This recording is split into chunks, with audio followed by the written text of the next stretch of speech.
ایوانی صدارت میں تشریف فرما ڈاکٹر مشتاق حیدر صاحب، ڈاکٹر ریاض طاہری صاحب، مقبول فیروزی صاحب، راجہ یوسف صاحب اور دیگر سامعین، السلام علیکم ورحمۃ اللہ وبرکاتہ۔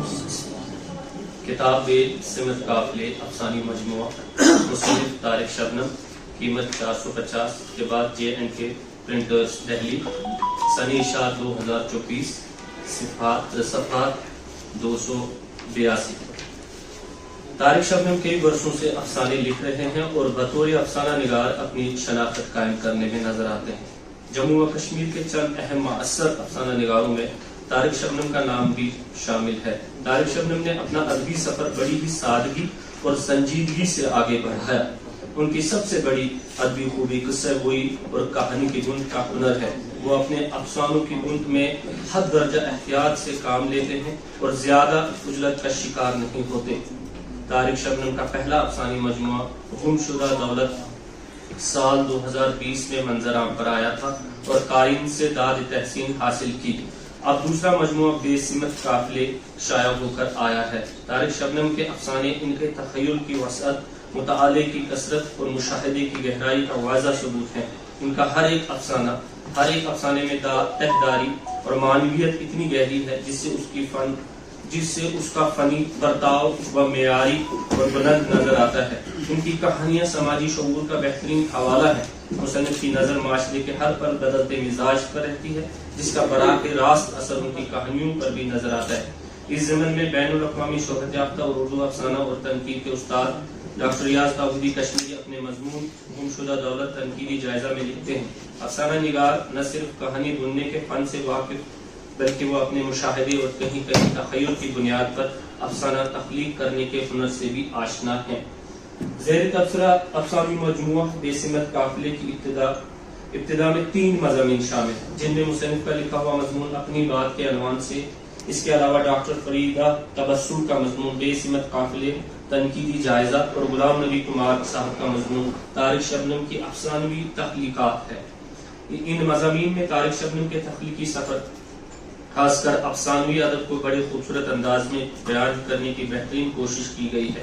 کتاب کے بیک پیج پر ڈاکٹر ریاض طاہری کشمیری کے تاثرات ہیں، جن میں طارق شبنم کی افسانہ نگاری اور اس مجموعے سے متعلق معمولات افروز روشنی ڈالی گئی ہے۔ زیر تبصرہ مجموعے میں 44 افسانے شامل ہیں۔ ان افسانوں کی اہمیت کا اندازہ اس بات سے لگایا جا سکتا ہے کہ ہندوستان پاکستان کے معیاری اردو رسالوں اور اخبارات میں چھپ چکے ہیں۔ اس مجموعے میں شامل افسانوں کا جائزہ لیتے ہوئے ڈاکٹر فریدہ تبسم یوں رقم تراز ہیں۔ ان کے اکثر افسانے معنویاتی سطح پر کرب انگیز فکر میں ڈوبے نظر آتے ہیں۔ واقعات کا مشاہداتی اظہار چارہ گری کی تلاش جستجو میں ہے۔ ہر کہانی میں امن و امان کا فکر انگیز نمائش نظر آتی ہے۔ زندگی کا دامن تلخ غم سے بھرا ہوا ہے، گویا گلچین نے ہی خود کو گلشن سے اجاڑ دیا۔ حالات حاضرہ کی کرب ناکی کو افسانوی پیکر میں عطا کر کے لائق تحقیق بنانے کی صحیح کی گئی ہے۔ زیر تبصرہ افسانی مجموعہ کا پہلا افسانہ ٹھنڈا جہنم ہے۔ یہ افسانہ سیاچین گلیشیر پر اپنی ڈیوٹی انجام دینے والے ان محافظوں پر لکھا گیا ہے جو منفی 50 ڈگری میں اپنے ملک کے لوگوں کی حفاظت کرتے ہیں۔ اس افسانے میں مصنف نے ایک خاص بات کی طرف علامتی انداز میں اشارہ کیا ہے کہ کس طرح اہل زمین والوں نے نسلی اور مذہبی بنیادوں پر ایک دوسرے سے الگ رہنے کے لیے سرحدیں بنائی اور یہ سرحدیں طویل مدت سے جنگوں اور معاہدوں اور تنازعات کا باعث بنی ہوئی۔ یہ افسانہ جہاں تلاطم خیز حالات کی منظر کشی کرتا ہے، وہیں قاری کے قرب کو اجاگر بھی کرتا ہے کہ کس طرح سیاچین گلیشیر کی اونچی پہاڑیوں پر جہاں پرندے بھی پر نہیں مار سکتے، جہاں وحشت اور ویرانی چھائی رہتی ہے، اس جگہ ایک محافظ پر لاکھوں روپے کا زیاں کیسے ہوتا ہے۔ افسانے سے ایک اقتباس ملاحظہ ہو۔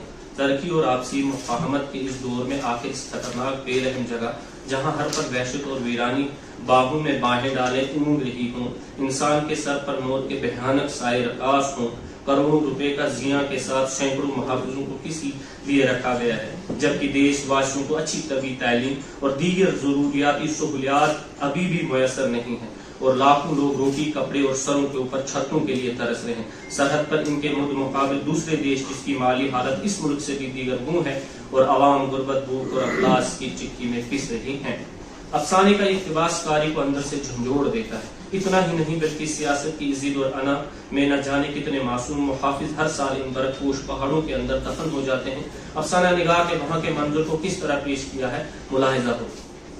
دیکھتے ہی دیکھتے برف کی شدت میں اضافہ کے ساتھ ساتھ تیز ہوائیں چلنے لگی اور برف ریگستان کی آندھی کی طرف خوفناک انداز میں رقص کرنے لگی۔ موسم کا یہ قہر انگیز روپ دیکھ کر خطرے کو بھانپتے ہوئے افسروں نے اپنی ہائی کمان کو متعلق کیا اور ریڈ الرٹ اعلان کرتے ہوئے کسی بھی خطرناک مقابلے کرنے کے لیے تیار رہنے کی ہدایت دی۔ تمام نوجوانوں میں ایسی خلبلی مچ گئی جیسے جنگ کا بگل بج گیا ہو۔ دفتر تیز ہواؤں کی رفتار میں اضافہ ہوا جس کے ساتھ ہی بینکر اور چوکیاں تہس نہس ہو گئی۔ طارق شبنم کے کئی افسانوں کو سمجھنے کے لیے زندگی کی تلخ حقیقتوں کو سمجھنا ضروری ہے۔ افسانہ ڈینجر زون اس کی عمدہ مثال ہے۔ یہ افسانہ طارق شبنم کے پورے افسانے ذخیرے میں ایک منفرد مقام رکھتا ہے۔ اس کی ایک وجہ یہ ہے کہ انہوں نے اس افسانے میں دوسری دنیا کی مخلوق ایلین کے ذریعے اہل زمین والوں کو ترقی کے کھوکھلے دعوے، بھوک، غربت اور انسان کی خود غرضی، فتنے فساد اور خون ریزی وغیرہ جیسے واقعات سے آگاہی دی ہے کہ اہل زمین والے مسائل کی فراوانی کے باوجود بھی ان تمام مشکلات کا شکار ہیں اور اس کے ذمہ دار بھی وہ خود ہیں۔ جموں کشمیر کے سرحدی علاقوں کے لوگوں کے مسائل مشکلات ہمیشہ سے اردو فکشن کا موضوع رہا۔ اس موضوع پر افسانہ سرسوں کا پھول بھی تخلیق ہوا ہے۔ اس افسانے میں مصنف نے ان لوگوں کی زندگی کے مختلف مسائل بیان کیے، کس طرح یہ لوگ دو ملکوں کو آپسی تناؤ کا شکار بنے ہوئے ہیں، آر پار کی فائرنگ میں جانے کتنے لوگ جان اور مال سے ہاتھ دھو بیٹھے ہیں۔ مصنف سے اس افسانے میں بارڈر پر رہنے والے دو نوجوان جوڑوں سلمان اور گل افروز کی محبت کی ایک ایسی دلچسپ کہانی بیان کی ہے کہ کس طرح ساری عمر ایک دوسرے کو اپنے بنانے کی چاہت میں وہ خیالات کی ایک خوبصورت دنیا بسا لیتے ہیں۔ جب وہ اپنے مشن میں کامیابی ہونے کے قریب ہوتے ہیں تو اس وقت ان میں سے ایک کو اس پار کی اندھی گولی اپنا شکار بنا لیتی ہے اور ان دونوں کے ارمان مٹی میں مل جاتے ہیں۔ افسانے سے اقتباس ملاحظہ ہو۔ مائی سلمان کہاں ہے؟ وہ ٹھیک تو ہے نا؟ تو ٹھیک ہے نا گل پتر؟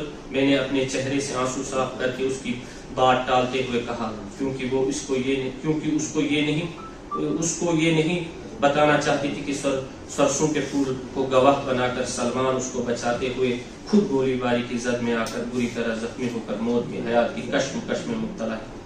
طارق شبنم کے ہم متنوع موضوعات دیکھنے کو ملتے ہیں، جہاں ایک طرف موجودہ دور کے انسان کی ہوس، لالچ، بے ایمانی، دھوکہ دہی وغیرہ موضوعات کو پیش کیا ہے، وہیں دوسری طرف انسانیت کی چادر میں لپٹا انسان بھی ان کی کہانیوں کا ہیرو رہا ہے۔ ان کی ایک بہترین مثال ہمیں ان کے ایک افسانے بابا سائیں میں مل جاتی ہے۔ اس افسانے میں ایک بزرگ شخص کی کہانی بیان کی گئی ہے جو ہر کسی محتاج شخص کی مدد کرتا ہے، لیکن خود وہ بہت غریب ہوتا ہے۔ اس کے باوجود بھی وہ جہاں سے جو کما کر لاتا ہے دوسروں کو دے دیتا ہے۔ جوانی میں یہ بزرگ ایک بہترین فٹ بالر ہوتا ہے، لیکن زندگی نے کب رخ بدلا پتہ ہی نہیں چلا۔ موجودہ دور میں انسان جتنا مالدار ہوتا جا رہا ہے اتنا ہی لالچی بھی، لیکن کہیں نہ کہیں بابا سائیں جیسے لوگ آج بھی انسانیت کو زندہ رکھنے میں پیش ہیں۔ کتاب میں شامل ہر ایک افسانہ عمدہ موضوعات کی عکاسی کرتا ہے اور ایک منفرد حیثیت کا حامل ہے۔ تبصرے کی طوالت کی وجہ سے ہر افسانے پر بات نہیں کی جا سکتی، اس لیے کہ عالم کی پیاس کتاب کو حاصل کرنے کے بعد ہی بجھ سکتی ہے۔ میرے خیال میں یہ افسانی مجموعہ دور حاضر کے ہر ایک ادیب اور اردو ادب سے جڑے ہوئے طالب علم کے کتب خانے میں زینت بننا چاہیے۔ شکریہ۔